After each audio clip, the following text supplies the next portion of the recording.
মই যাচ্ছ রাস্তা দিয়া মিনি নানা করি, আর হঠাৎ করি চোখখানা গেল মোর আমার পাড়ার মরলের বেটির দিকে। মরলের বেটি কি সুন্দরী, মোর চোখত গেল ধরি।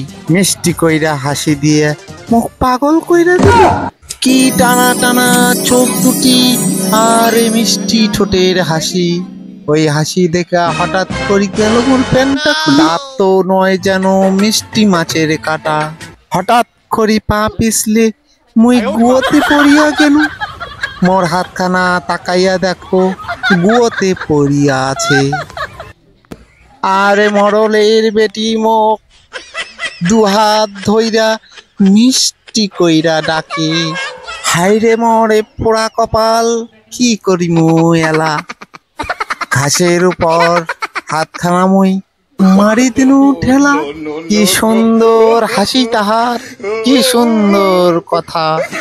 তার কাছে না গেলে যে মুই ভীষণ পামু ব্যথা। দুই হাত খান দিন মুই পকেটেতেই ঢুকিয়া। ধীরে ধীরে আস্তে আস্তে তার আগত কেন চলি। সুন্দরী কহে কি দেখো গো তাকাইয়া আমায় এমন করি। সুন্দরীর কথা শুনি মোর প্রাণটা যায় খুশিতে জ্বলি। ইস হায় রে হায়, এই দিন মই আর পাবো না মিস্টার বচ্চন বর্মন।